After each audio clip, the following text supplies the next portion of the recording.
바울이 고린도에 보내는 두 번째 편지, 고린도 후서. 자, 바울 서신의 연대적 순서입니다. 여러분 이렇게 보시면 지금 연대적으로 순서별로 이렇게 해놓았어요. 조금 이해가 쉬울 거예요. 제일 먼저 이제 고린도에서 쓴 게 데살로니가 전후서, 데살로니가 교회를 향해서 썼고요. 그 다음에 이제 고린도 전서는 에베소에서 썼죠. 제 3차 전도 여행 때, 그렇죠? 네. 그리고 고린도 후서는요, AD 56년, 정확한 건 아니에요. 그렇지만 53년에서 57년 그 사이에 고린도 전후서가 쓰여졌다고 보고, 좀 더 가까이 근접하게 되어지면 AD 56년, 즉 고린도 전서가 55년에 쓰여졌다고 하면 1년 뒤에 고린도 후서가 쓰여졌다고 이야기하거든요. 그래서 한 56년 마게도냐에 있는 빌립보에서 썼을 것이다 라고 추정을 합니다. 그래서 마게도냐는 맞는데 빌립보인지는 아닌지는 정확하게 모른다라고 하는 이야기죠. 그리고 조금 전에 우리가 앞에 번에 우리가 강의할 때 말씀드렸던 것처럼 이 고린도에서 로마서를 쓰게 되어지는 거죠. 그리고 갈라디아서, 골로새서, 에베소서, 빌립보, 로마 이제 옥중 서신이라 해가지고 그렇게 이제 써져 내려가게 되어지고요.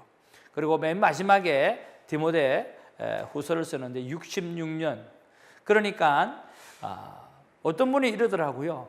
바울이 선생님이 어느 시대 사람인가? 그래서 제가 예수님 시대 사람이에요. 그러니까 너무 놀래버린 거예요. 너무 놀래버리는 거예요.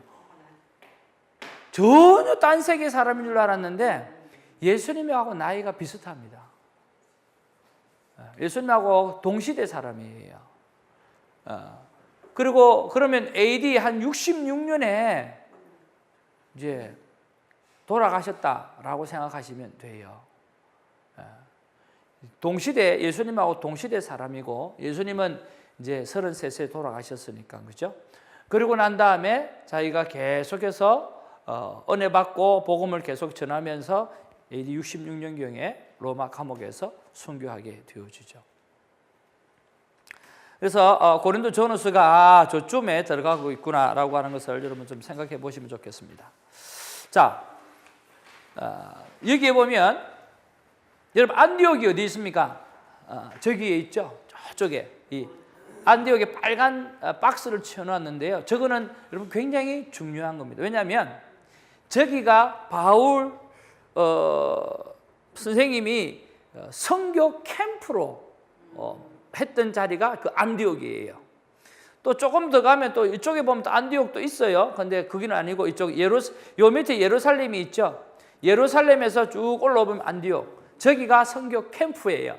그래서 1차 선교 여행 갔다가 다시 돌아와서 또 안디옥에서 또 2차 전도 여행을 가고 돌아왔고, 그리고 또 어떤 데는 예루살렘 잠깐 들렀다가 다시 가기도 하고. 그래서 예루살렘과 안디옥, 특별히 안디옥은 바로 사도 바울이 선교 캠프로 생각하고 갔던 곳이다. 그렇게 생각하면 되겠어요.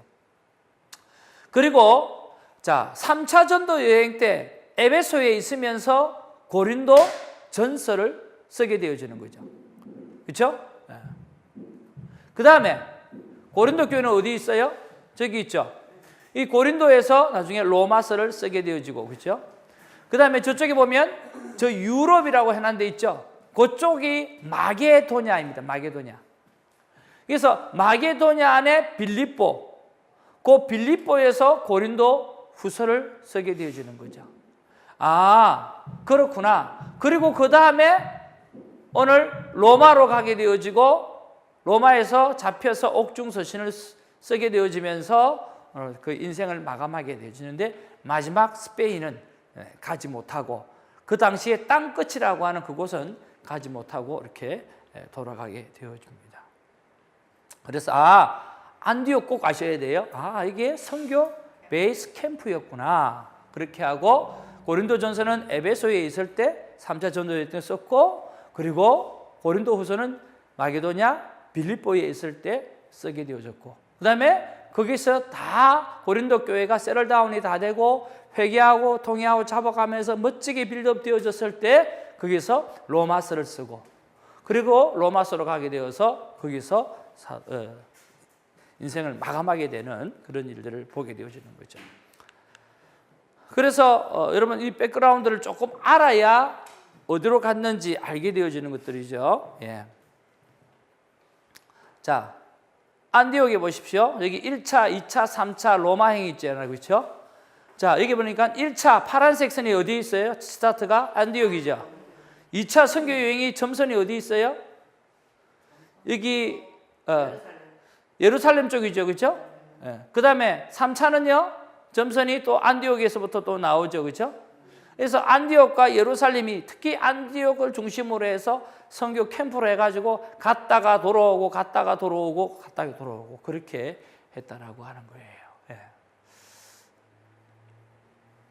예.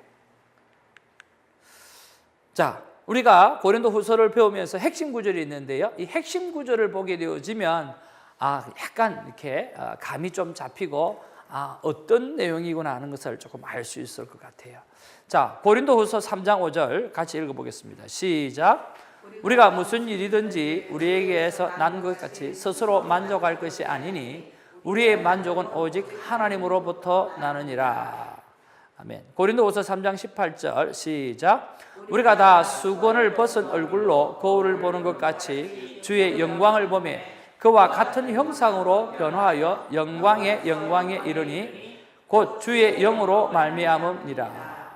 1장에서 7장까지는요 바울의 사상, 바울의 생각들, 그런 것들이 쭉 기록이 되어져 있어요. 그리고 신학적인 내용이 그 안에 있고요. 그래서 보면 우리의 만족은 오직 하나님으로부터다, 신학적인 용어죠. 또 그와 같은 형상으로 변화하여 영광에 영광에 이르게 되어질 것이다 라고 하는 지식적인 측면이죠. 그리고 고린도후서 5장 17절 우리가 너무나 잘 아는 거 같이 한번 보겠습니다. 시작. 그런즉 누구든지 그리스도 안에 있으면 새로운 피조물이라. 이전 것은 지나갔으니 보라 새 것이 되어졌도다. 우리가 새 것이 되어졌기 때문에 새 일을 행하는 사람이 되어야 되지, 너희들이 지금 이 세상 문물에 빠져갖고 그렇게 살아서는 안 된다라고 하는 것들이죠. 고린도후서 5장 21절 시작. 하나님이 죄를 알지도 못하신 이를 우리를 대신하여 죄로 삼으신 것은 우리로 하여금 그 안에서 하나님의 의가 되게 하려 하심이니라. 그렇죠? 신학적인 부분들을 가르쳐 주는 거죠.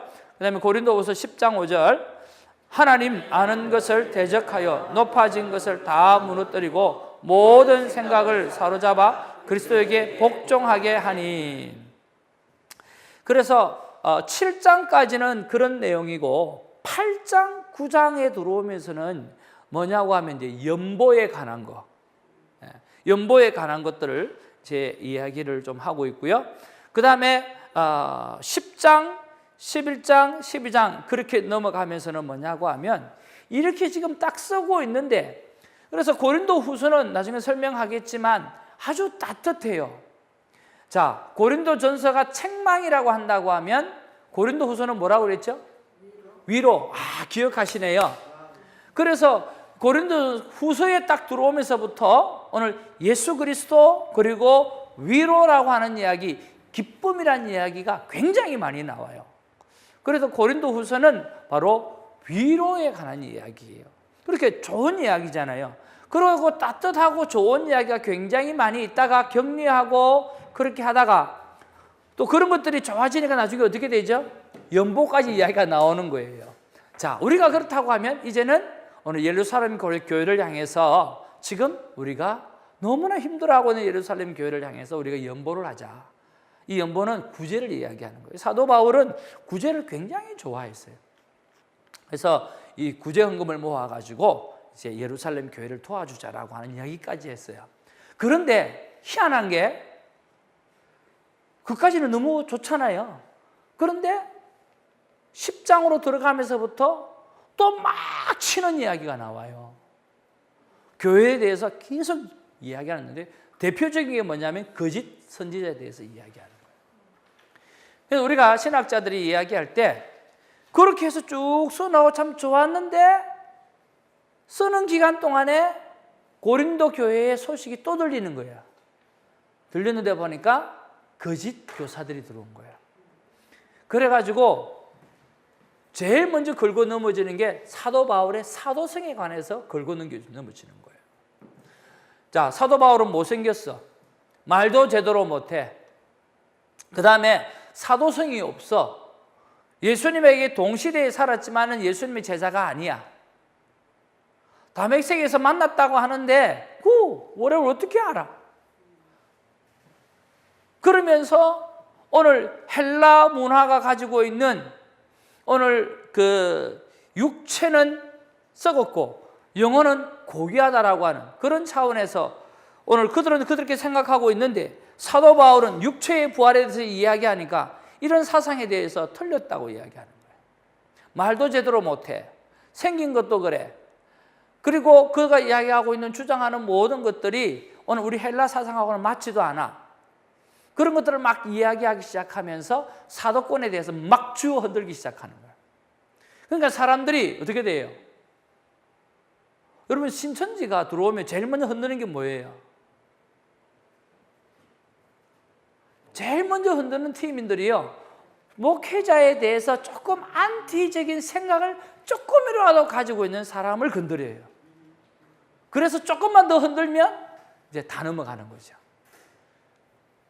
그래서 긴가민가 하는 사람들을 항상 자꾸 거짓 선지자들이 치고 들어가니까 고린도 교회가 또 힘들어지기 시작하는 거야.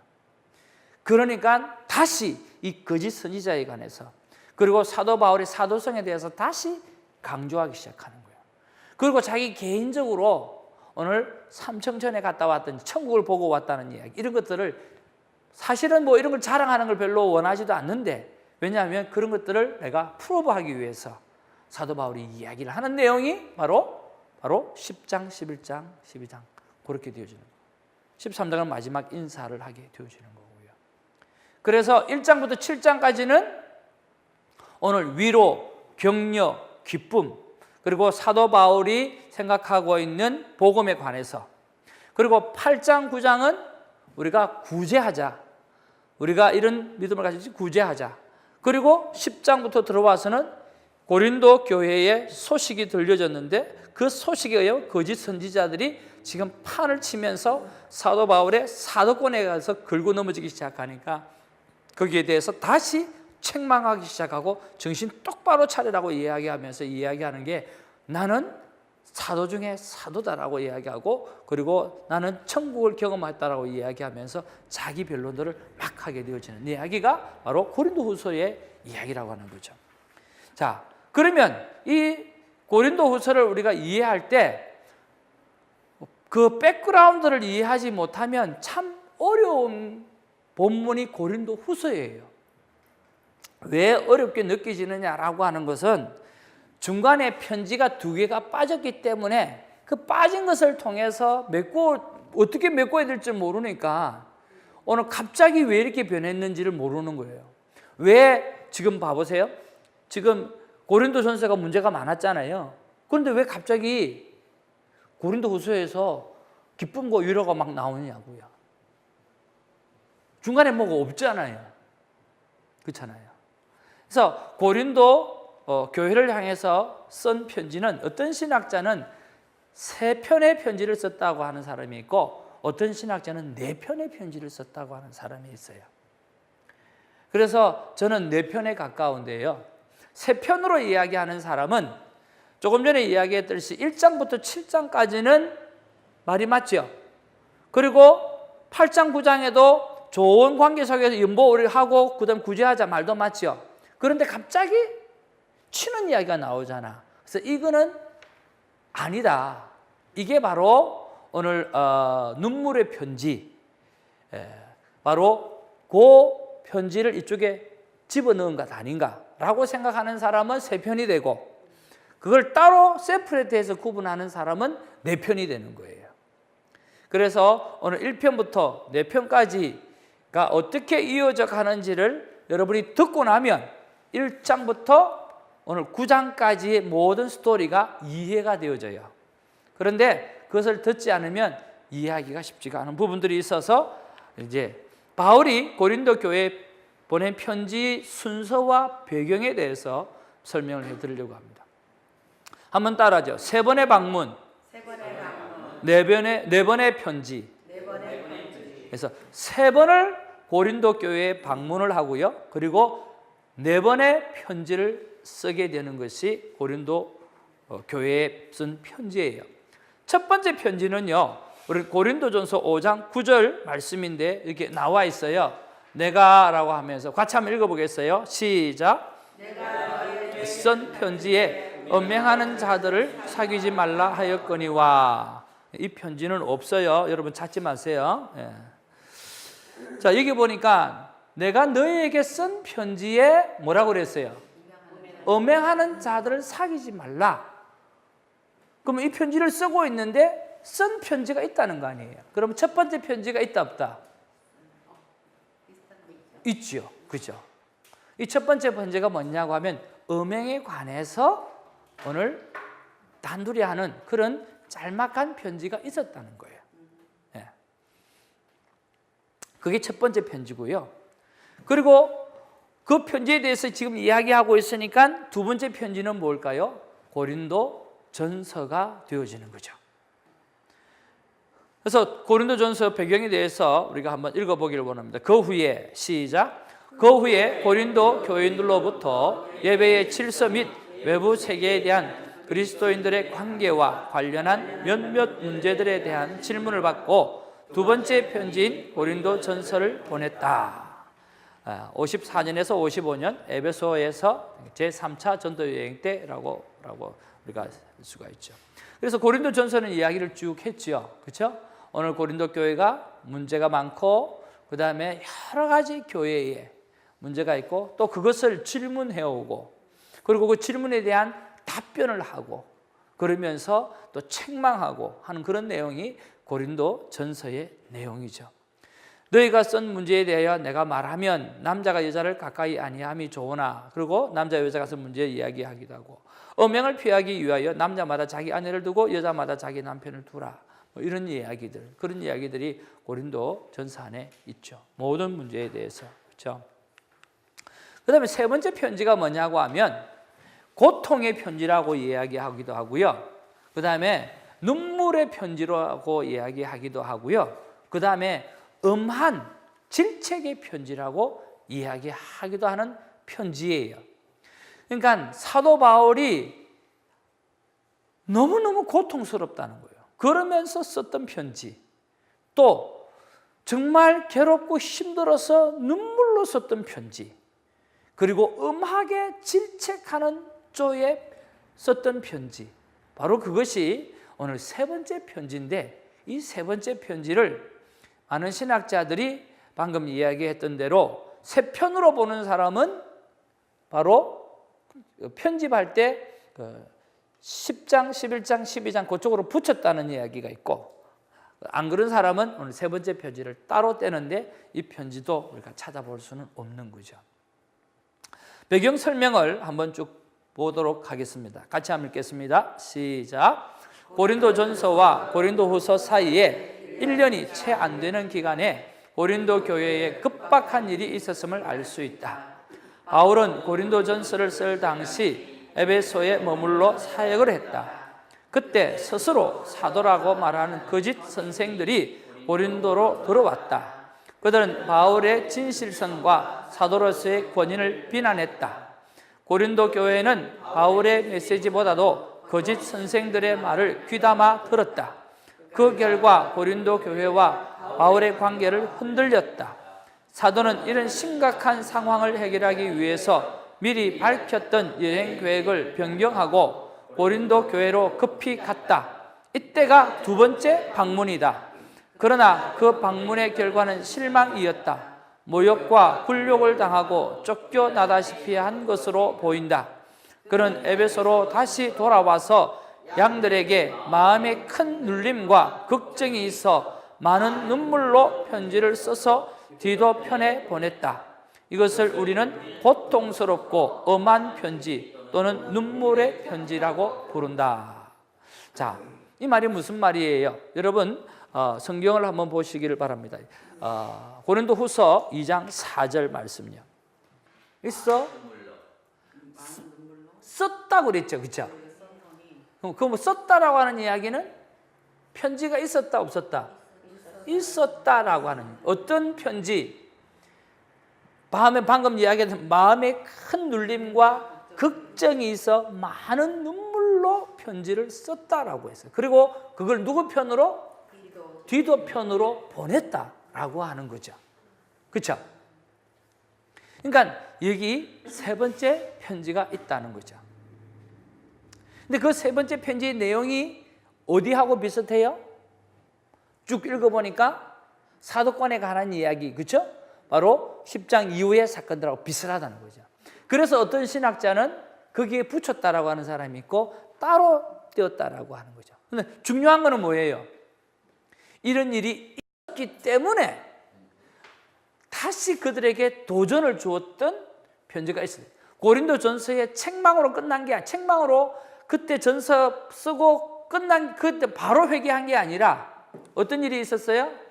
또 사도권 문제 때문에 막 뒤집어 써가지고 그때 눈물과 그때 고통과 그런 간절한 마음을 가지고 오늘 편지를 쓰기 전에 방문을 했다는 거야. 방문을 해가지고 오늘 사도 바울이 어떻게 됐어요? 거기서 자기 말이 안 먹혀 들어간 거야. 오히려 그 거짓 선지자들의 그 전체적인 분위기에 완전히 눌려버린 거예요. 그래서 오늘 눌렸다라고 표현하잖아요.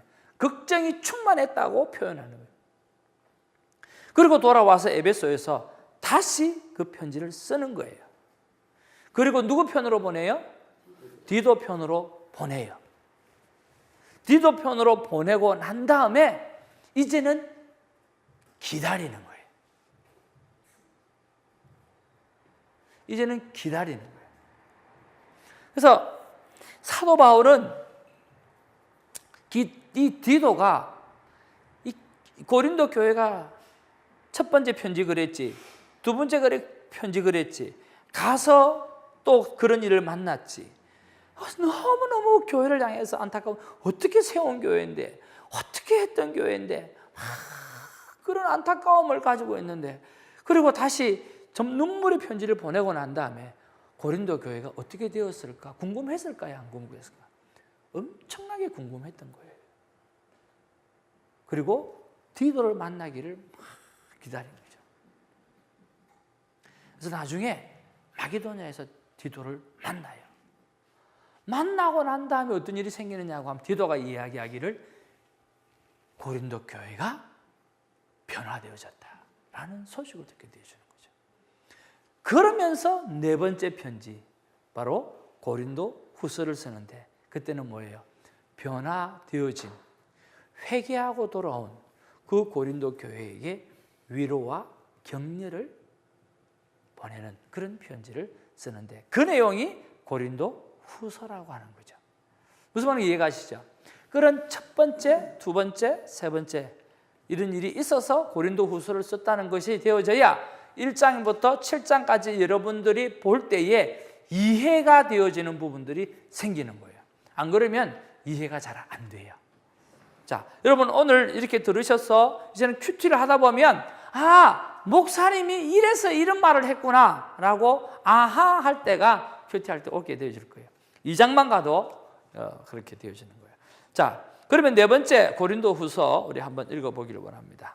배경 설명 시작. 세 번째 편지인 엄한 편지를 디도 편에 보낸 후에 고린도 교회가 어떻게 반응하는지에 대하여 고민했다. 그는 드로아에서 디도를 만나 그 반응을 알고자 했다. 드로아에 전도의 문이 열렸지만 마음이 불편해 선교를 포기하고 마게도냐로 건너갔다. 마게도냐에서 디도를 만나 고린도 교회의 상황이 좋아졌다는 소식을 들었다. 내가 지금 기뻐하면 너희로 근심하게 한 까닭이 아니요 도리어 너희가 근심함으로 회개함에 이른 까닭이라. 너희가 하나님의 뜻대로 근심하게 된 것은 우리에게서 아무 해를 받지 않게 하려 함이라. 그는 그 소식을 듣고 고린도 후서를 써보냈다. 후에 세 번째 방문을 하여 3개월간 머물렀다. 그때 로마서를 썼다. 여러분 이해가 좀 가셔요? 그래서 지금 이 사도 바울이요. 자, 고린도에 있다가 나중에 브리스길라하고 아굴라하고 데리고 어디로 가느냐면 에베소로 가요. 어디로 가요? 에베소. 그래서 에베소로 가서 고린도 전서를 써요. 그리고 그 에베소에 누구를 두느냐고 하면 브리스길라와 아굴라만 둬요. 그리고 또 자기는 또 전도 나와요. 하여튼 간에 엄청 바지런해요, 사도 바울이. 그리고 그런 상태에서 나와가지고 어디를 갔다고요? 드로아에 가서 누구를 디도를 만나려고 했는데 못 만난 거예요. 그런데 디도에 갔는데 어떤 일이 생기냐고 하면 복음의 문이 열려버린 거예요. 그러면 사도 바울이 어떻게 해야 돼요? 복음의 문이 열렸으면 무조건 복음을 전해야 되잖아요. 그렇죠? 근데 뭐 해서? 너무 걱정이 많은 거야. 그리고 고린도 교회가 막 계속 머리에 남는 거라. 그래서 복음이 열렸음에도 불구하고 내가 마음이 불안해서 선교를 포기했다. 그만큼 이 고린도 교회에 대해서 애착이요 굉장히 많았던 거예요. 그래서 마게도냐로 가서 거기서 디도를 만나게 돼요. 디도 만나려고 빨리 서둘러서 가버린 거예요, 마게도냐로. 거기 가서 디도를 만났는데 디도가 뭐라 그래요? 오늘 고린도 교회의 상황이 좋아졌다는 소식을 듣는 거예요. 자, 그것이 어디에 나옵니까?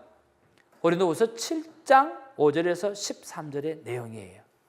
그렇게 되어지고 그 이야기를 듣고 난 다음에 오늘 사도 바울이 뭐라고 이야기하느냐고 하면 내가 지금 기뻐함은 너희로 근심하게 한 까닭이 아니요 도리어 너희가 근심함으로 회개하며 이런 까닭이니라.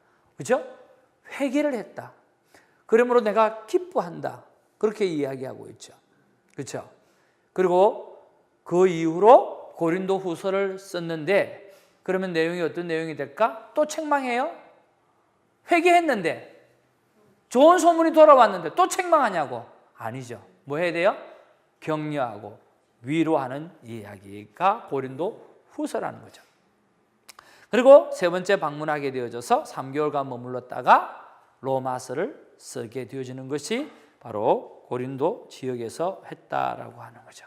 그래서 이 네 편의 편지가 고린도 후서를 이해하는 데 있어서 큐티하는 데 있어서 참 중요한 부분이에요. 그래서 여러분 꼭 가시면 좋을 것 같아요. 자, 그리고 고린도 후서를 이제 요약한 부분들을 조금씩 우리 하나씩 우리 한번 살펴보도록 하겠습니다.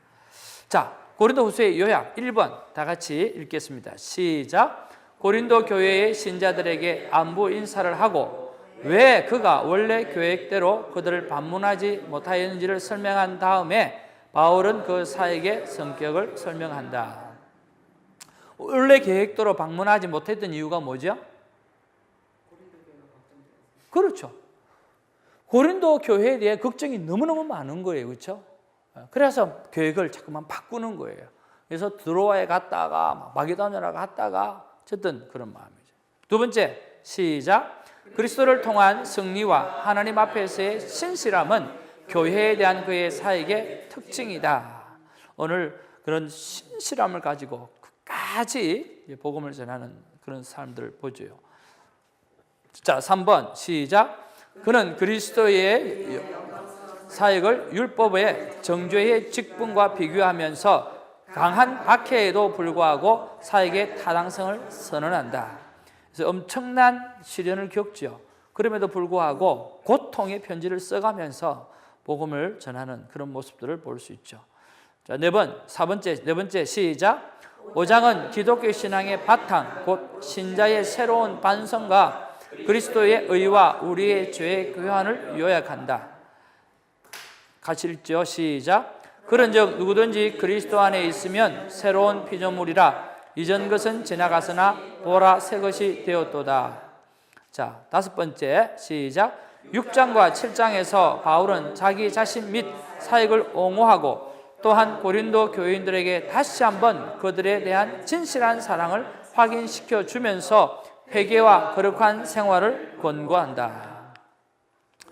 여섯 번째, 시작. 8장과 9장에서 바울은 고린도 신자들에게 마게도니아에 있는 형제들의 본을 따라 도움이 필요한 성도들에게 풍성하게 베풀라고 권한다.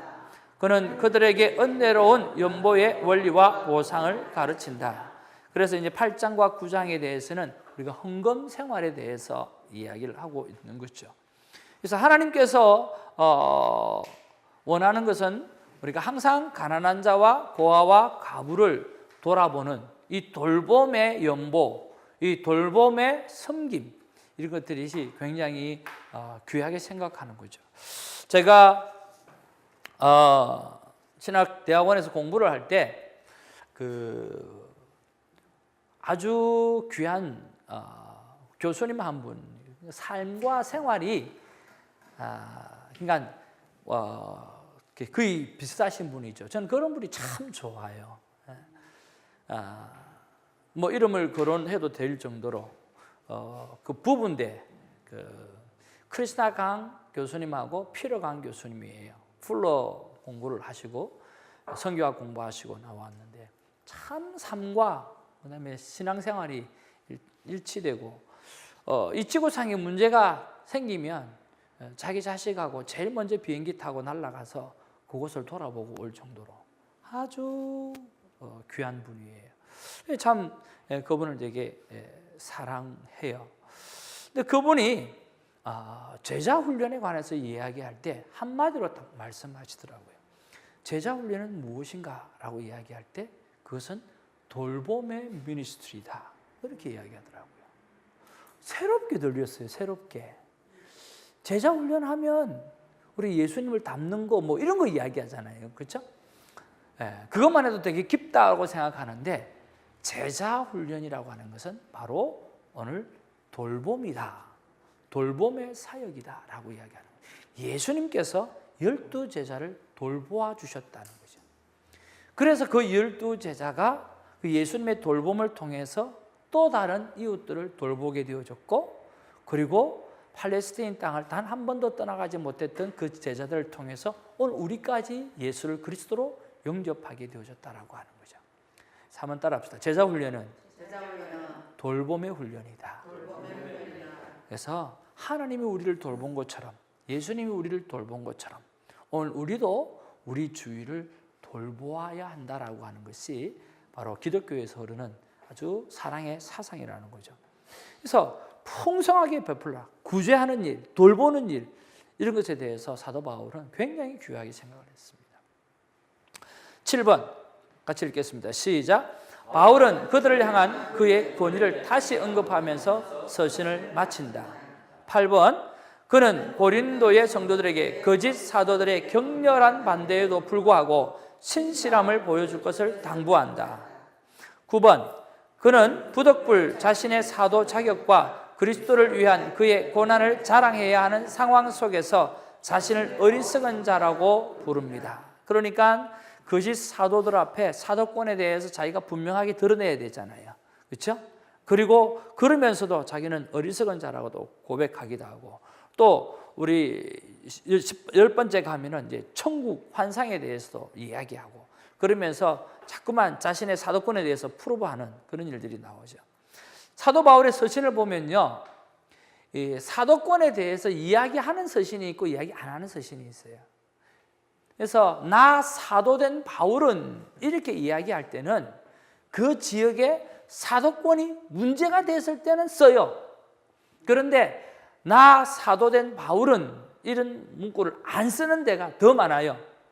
왜? 사도권에 대해서 문제를 딴지를 걸지 않는 사람한테는 사도 바울이 자기를 드러내는 것을 싫어하는 거예요. 필요하죠, 그렇죠? 참 필요한 거죠. 그러니까 자기 자신을 자랑한다거나 조금이라도 드러내는 것은 사도 바울은 원치 않아요. 그러나 오늘 그것을 가지고 딴지를 거는 사람한테는 필요하니까 그 이야기를 반드시 하는 거예요. 그리고 플러스 알파로 자신의 경험까지 사소하게 설명을 하고, 특별히 다메섹 도상에서 예수님을 만났던 사건, 그리고 3년 동안 그 예수님과 함께 지냈던 그런 것들도 이야기를 하는 거죠. 그러니까 우리도 마찬가지죠. 그죠? 우리가 큐티를 점거할 때 오늘 우리는 필요한 사람들에게 때는 우리가 가졌던 아픔을 드러내어서라도 우리 간증이 필요해요. 그래서 알려야 돼요. 근데 굳이 자랑하기 위해서 드러내는 것은 원하지 않는 거죠. 그래서 그런 것들을 우리가 잘 구분해서 사용하는 것도 굉장히 중요한 부분 중에 하나라고 생각합니다. 자, 10번째 같이 읽겠습니다. 시작. 그는 자신이 체험한 천국의 환상과 겸손을 놓치지 않도록 하나님이 그에게 주신 육체의 가시를 언급함으로써 서신을 마칩니다. 자, 11번째 마지막 장에서 바울은 고린도 교인들에게 그들의 믿음이 진짜인지 확인하도록 권한 후 그들에게 사랑과 평강의 복을 빌어주는 것으로 서신을 마칩니다. 대강 윤곽이 들어오죠. 크게 3번, 1장부터 몇 장까지? 7장. 그리고 8장, 9장은 연보, 그 다음에 그 이후에 거짓 사도들에 대한 어느 질책, 그리고 사도권에 대한 프로브, 그리고 마지막 인사, 그렇게 해서 크게 3 파트로 나누어져 있다라고 하는 거. 여러분 고린도후서가 이제 확 들어오시죠? 예, 감사합니다. 그렇게 이야기해 주셔서. 그리고 고린도후서의 개요, 여러분 참고하시면 좋을 것 같습니다. 예. 그다음에 묵상 포인트, 이게 참 중요하죠. 이제 마지막 시간입니다.